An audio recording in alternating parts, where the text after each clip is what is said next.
It was another Sunday, and the church was filled with the faithful in prayer. The soft light of the candles illuminated the altar, reflecting on the ancient stone walls, while Father Camillo read the words of the gospel with his usual serenity. He knew each face in the pews well, having led the parish for years. However, that night, he noticed three unfamiliar figures, a couple and a girl. Something about them seemed strange, especially the way the girl kept herself quiet and introspective. Still, he shook off the feeling and continued with the celebration, planning to approach them at the end of the Mass. As the faithful began to disperse, Father Camillo approached the couple and the girl, greeting them with a warm smile. Curious, he asked if they were new to the city or just passing through. The man, serious and attentive, replied with a controlled smile, "We arrived today, Father." The woman, Giovanna, added, "We are very devout. The first thing we did was look for a church to attend Mass, even before we got the house ready." The priest nodded in approval, but his eyes fell on the girl, who kept her eyes lowered and her hands fidgeting. "And this little princess, is she your daughter?" he asked, trying to break the ice. The man, named Enrique, exchanged a look with Giovanna and replied, "It's as if she were, Father. This is Elisa, our niece. Since my brother, her father, passed away, we have raised her as if she were our own." Giovanna added, with an almost theatrical expression, "We take care of her with great love, and she is our responsibility." Touched, Father Camillo offered a few words of comfort, affirming that Elisa's father was now at peace with God. At that moment, Elisa looked up, mumbling timidly, "My father is not in heaven." Her statement brought an uncomfortable silence, and Enrique quickly corrected her, stating in a forced tone, "Of course he is, Elisa. Your father was a good man." Camillo noticed a growing tension and saw that something did not seem to fit. Giovanna, noticing the priest's expression, put her hand on Elisa's shoulder and said, "She sometimes gets confused, Father. She believes it is a sin to doubt that." The girl nodded hesitantly, and soon the couple said goodbye, guiding the girl towards the exit. Father Camillo watched the family leave, feeling an inexplicable uneasiness growing in his chest. Father Camillo's uneasiness grew as he watched the couple and the girl walk away through the dark streets. Something about that family bothered him deeply, but he couldn't quite pinpoint why. A little while later, the family arrived home. Giovanna left her bag on the table and, impatient, informed Enrique that she would prepare dinner. Before going to the kitchen, she asked him to have a serious talk with Elisa. Enrique led the girl to the sofa and, sitting next to her, began to speak in a calm and controlled tone, "You know that uncle only wants the best for you, don't you?" Elisa looked him straight in the eye and answered without hesitation, "That's a lie. You don't love me. You never have." Enrique took a deep breath, keeping his voice soft, "We are a family now, Elisa. We need to adapt." But the girl shook her head, determined, "The only family I have is my father. Only him." At that moment, Giovanna, who had been listening from the kitchen, stopped what she was doing and entered the living room, her firm footsteps echoing on the wooden floor. With her arms crossed and a stern look in her eyes, she said to the girl, "Listen carefully, Elisa. Whether you like it or not, we are your family now. You better get used to it." Elisa, her face red with anger, replied, "You are nothing to me. You don't even have my blood." Giovanna, furious, grabbed the girl's arm and, in a low, threatening tone, ordered, "Go to your room. You won't have dinner today and you will only leave there when you learn to respect us." As she walked away, Giovanna gave one last warning, "Today you almost made a big mistake talking about your father at church. If anyone suspected the truth, you know very well what could happen. Think twice before you speak." As soon as Elisa went upstairs, Giovanna turned to Enrique, visibly irritated. "You did everything wrong. He should have died, just like that girl." Enrique sighed, exhausted, and ran his hands over his face. "Giovanna, I did what I could. I couldn't end my brother's life. As for Elisa, she knows that we need her alive to have access to the inheritance. She will end up accepting this reality. In the bedroom, Elisa curled up on the bed, clutching an old photo of her smiling next to her father. With tears streaming down her face, she murmured softly, "Daddy, how I wish everything was like before." Minutes later, almost asleep, she heard footsteps in the hallway. The door opened and, to her surprise, her uncle came in with a sandwich and a glass of juice. Elisa turned her face away, rejecting, "I don't want anything." Enrique sighed, keeping his tone calm, "You need to eat, Elisa." The girl looked at him with disdain and, in a cold tone, asked, "Why are you doing this to me? What did I do to deserve this?" Enrique placed the plate next to her, taking a deep breath before answering, "I didn't want it to be like this, Elisa. But your father left me with no choice." Elisa pressed the portrait to her chest, trying to hold back her tears, but anger was evident in her voice. "Let me see my father. I just want to see him." Enrique, shaking his head, said, "That's not possible, it's out of the question." But, noticing Elisa's insistence, who promised to behave, he hesitated. Enrique hesitated, but, faced with Elisa's insistence and her mature outlook for her age, he finally gave in. The girl, realizing that she would need to play by her uncle's rules to protect herself and her father, adopted a calm and determined posture. Enrique finally sighed and said, "Very well, Elisa. I'll let you see your father, but promise me that you'll follow our rules. Otherwise, you'll never have this chance again." Elisa agreed, hiding her anguish behind a firm gaze. Enrique led her out of the room, down the stairs to a reinforced door that led to the basement. Halfway there, Giovanna intercepted them, her voice filled with coldness. "What do you think you're doing, Enrique?" He stopped for a moment, took a deep breath and replied, "I know what I'm doing, Giovanna. If we want Elisa to cooperate, we'll need to be flexible." Giovanna huffed, annoyed, but decided not to argue with him. Enrique unlocked the basement door and opened it, revealing a stuffy, dark space. There, chained to a simple bed, was Raphael. When he saw his daughter, Raphael's eyes filled with tears and his face lit up. Elisa ran to him, and the two embraced in silence, enjoying that brief moment of reunion. Behind that facade of a perfect family, there was a dark story. Raphael, a billionaire businessman and owner of a successful multinational, had always lived for two passions, his company and his daughter Elisa, whom he had raised alone since his wife died shortly after the girl was born. As a father, Raphael was devoted and loving, willing to do anything for her happiness.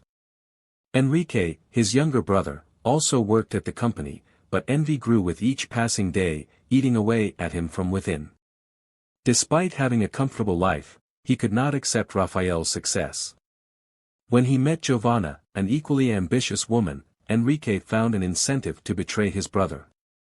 Giovanna convinced him that he deserved everything Raphael had and that his brother was not worthy of his fortune. Over time, Enrique and Giovanna devised a plan to get rid of Raphael and take control of the empire.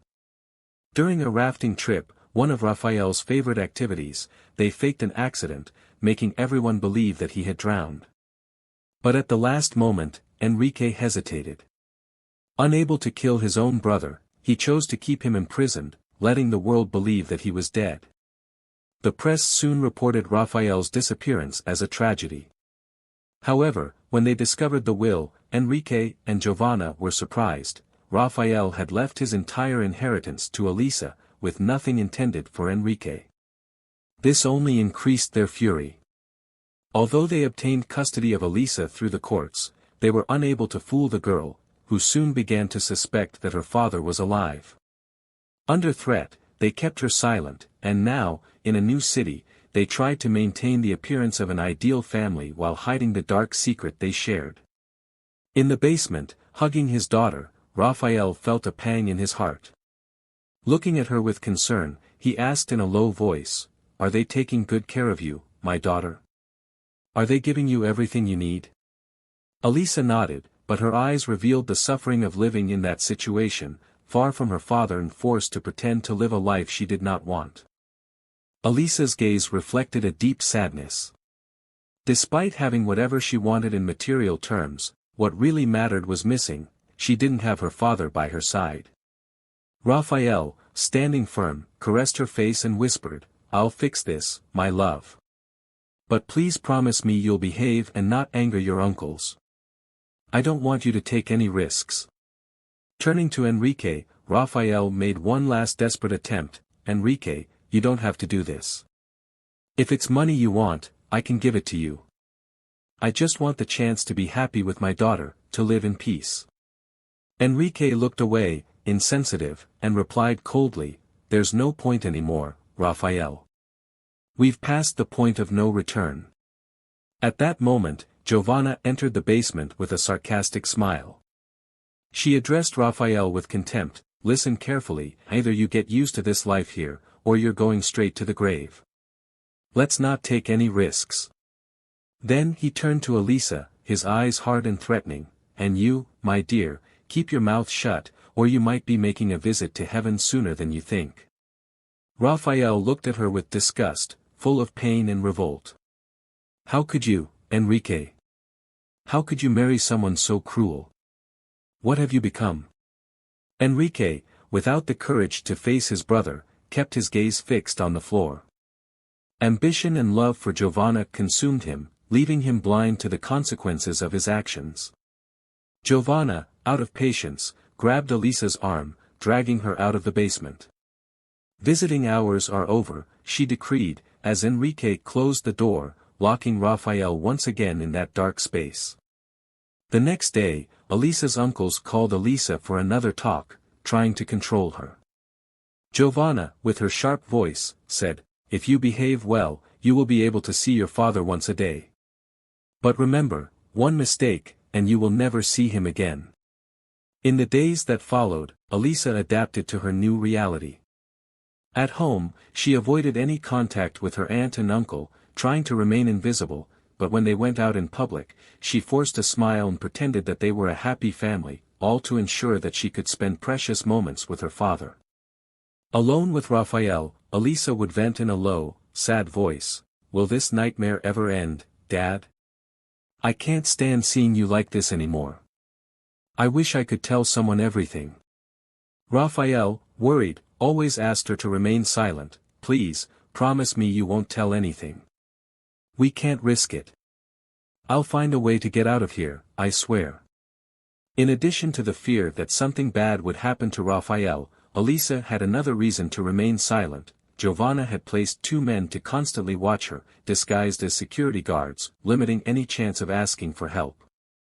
The only places where Elisa found some privacy were her room, the few minutes she spent with her father, and the church, which quickly became her refuge.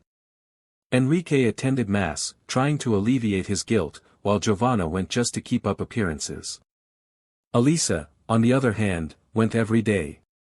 Kneeling before the altar, she said silent prayers, begging for deliverance. With her hands clasped together and her eyes closed, she murmured softly, "Dear Father in heaven, help my father here on earth." Elisa was deeply distressed, praying alone in the church. In her silent prayer, she pleaded, "God, my father is suffering, trapped in that darkness. I would give anything to have him back, please help us." Father Camillo, who watched the family with growing concern, noticed the intensity of Elisa's prayers. He felt, each day, that something was very wrong. One ordinary day, the priest found her again praying, kneeling in a secluded corner of the church. He approached her gently and asked, "May I pray with you, my daughter?" Elisa nodded discreetly, and after a few moments of silence, the priest, moved by intuition, whispered, "You are praying for your father, aren't you?" Absorbed in her thoughts, Elisa answered without realizing it, "Yes, so that he can be free from that prison." These words made Father Camillo's heart race. "Prison? What are you talking about, Elisa?" Realizing what she had revealed, she recoiled, trying to look away and justify her words. But the priest insisted, his voice calm and encouraging, "Elisa, you know you can trust me." She hesitated, thoughtful, but soon answered shrewdly, "I can tell you if it's in confession, right? That way, you can't reveal anything." Agreeing, the priest took her to the confessional, where Elisa, still hesitant, began to speak, revealing, in a trembling voice, a truth he had never imagined: "My father, he's not dead." With a tightness in his chest, the priest remained calm and asked, "If your father is alive, why do you live with your uncles?" Elisa took a deep breath and, in a whisper, revealed, "Because they are cruel, father. My father is locked up in our own house." With each word, the priest felt the weight of the story. She told him about her uncle's plan to fake her father's death to get his fortune and keep him locked up. Shocked and moved, he whispered, "This is terrible. We need to call the police, Elisa. They can help." She shook her head firmly. "No, father, if anyone finds out, they could hurt my father. I can't take that risk." Reluctantly, Father Camillo understood her fear. "I understand, Elisa. I promise I will keep what you told me in confession." Despite the promise, the anguish in the priest's heart only grew. Just as Father Camillo was reflecting on the weight of that confession, one of the security guards appeared at the church door with a firm posture and a stern look. "Elisa, it's time to go." The girl stood up and gave the priest one last farewell look before leaving, closely followed by the guard. The priest watched her until she disappeared, feeling a growing oppression in his chest and a disturbing doubt about the next step. Elisa's revelation left him conflicted. He knew he had to help, but to do so he would have to defy his sacred vows and the seal of confession. For several nights, he devoted himself to fervent prayer, seeking clarity and strength to make a decision. Finally, he understood that he had to act, even if it meant giving up his cassock. Determined, Father Camillo began to investigate on his own. He discreetly observed Elisa's aunt and uncle, Enrique and Giovanna, noticing their suspicious behavior and the controlling way in which they kept the girl surrounded by security guards. When he gathered information about the men who were with her, he discovered that both had a history of violent crimes. They were, in fact, dangerous individuals. Faced with this discovery, Camillo made a final decision. He took off his cassock and went to the police station, where he met a longtime friend and trusted police officer. With a troubled expression, he asked for a private conversation. "I need to break the seal of confession. There are lives in danger, and I fear that silence could make the situation worse." The police officer, realizing the gravity of the situation, listened attentively as the priest recounted everything that Elisa had told him. He revealed the plot by his uncles to keep Raphael, Elisa's father, prisoner after faking his death in order to control his fortune. Upon hearing Raphael's name, the police officer recalled the case that the media considered closed after the rafting accident. So Raphael is alive, and is being held captive by his own family? The priest confirmed with an emotional look, and the police officer, horrified, promised to act immediately and open an investigation. Father Camillo returned to the parish and, sitting in his room, wrote a letter to the bishop. He knew that breaking the seal of confession could mean being removed from the priesthood, but he felt an inner peace when he asked God for forgiveness, convinced that he had made the right choice. The investigation was quick and effective, and the police chief prepared a careful action to unmask Enrique and Giovanna, who had no idea what was about to happen. However, one silent night, Giovanna accidentally overheard a conversation between Elisa and Raphael. Feeling the weight of the decision, Father Camillo watched as one of the security guards appeared at the church door, calling out to Elisa with a stern look, "Elisa, it's time to go." She stood up, exchanged one last look with the priest, and left under the man's watch, while Father Camillo followed her with his eyes, his heart heavy and with a disturbing doubt about what he should do. Elisa's confession had left Father Camillo with an overwhelming sense of responsibility. He knew he had to help the girl and her father, even if it meant breaking his priestly vows and the secrecy of confession. For nights on end, he prayed intensely, seeking the strength to do what he believed was right. In the end, he understood that he had to act, and that to do so he would have to renounce his priesthood. Camillo discreetly began to investigate. He observed Enrique and Giovanna's habits, noticing suspicious attitudes in the way they treated Elisa. In addition, he managed to gather information about the two men who accompanied her as security guards. When he looked into their pasts, he discovered that they both had criminal records, with a history of serious crimes and violent behavior. Faced with this discovery, he made a decision. Decided, Camillo took off his cassock and sought out his friend, a police officer, an acquaintance from the parish. In a private conversation, the priest confessed the situation. The police officer, seeing the seriousness in Camillo's eyes, realized that it was something urgent. With a sigh, Camillo said, "I need to break the seal of confession. There are 2 lives in danger, and if I keep quiet, I fear the worst will happen." Understanding the seriousness of this, the police officer replied, "I'm with you, Camillo. Tell me everything." The priest then revealed Elisa's story, including Enrique and Giovanna's involvement, and explained how her uncles kept Rafael, Elisa's father, captive. Upon hearing the name of Rafael, a well-known businessman who had been presumed dead, the police officer remembered the mysterious disappearance. So Rafael is alive, but being held prisoner by his own relatives, the police chief exclaimed, shocked. Without hesitation, he promised to start an investigation immediately. Returning to the parish, Camillo wrote a letter to the bishop, aware that he could face serious consequences for his decision. However, when he finished, he felt a deep sense of peace. The investigation proceeded quickly, and the police soon obtained a search warrant. Knowing that the noose was closing in, Enrique decided to move Rafael to another hiding place. Giovanna, in turn, suggested something more radical: get rid of him once and for all. The brat will regret opening her mouth. That night, they took Rafael to a remote location, leaving Elisa tied up at home. But the police arrived at the scene and found her alone and frightened.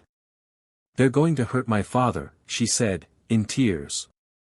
Meanwhile, Father Camillo, who was watching the house from a distance, noticed the couple's suspicious exit and decided to follow them discreetly, alerting the police chief about their route. The police intercepted the vehicle on the road, and Enrique, with no other choice, surrendered. Rafael, weak but relieved, was finally able to breathe free. However, Giovanna resisted and, in an act of desperation, took Elisa hostage, pointing a gun at her. In the midst of the confusion, Father Camillo took advantage of a moment of distraction on Giovanna's part to intervene, pulling Elisa away from the danger. Giovanna fired, grazing the priest's shoulder. The police then managed to arrest her and take her into custody. Days later, with Giovanna and Enrique convicted and Rafael finally free, he and Elisa were able to start their lives over. Despite his weakness, Rafael resumed his public activities alongside his daughter, determined to give her the childhood she deserved. For Father Camillo, the outcome still weighed heavily. As he prepared to leave the parish, he did not expect the enormous mobilization of the community in support of him. With the church full on the day of his farewell, the faithful and friends begged him to reconsider. Among the voices, he heard the bishop, who, moved by the situation, said to him, "Camillo, you have followed the true path of God."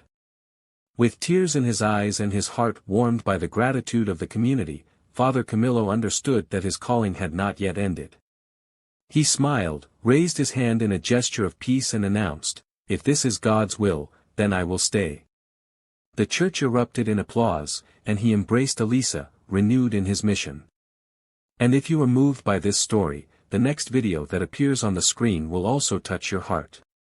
Don't forget to subscribe to the channel, like it and activate the bell so you don't miss our next stories.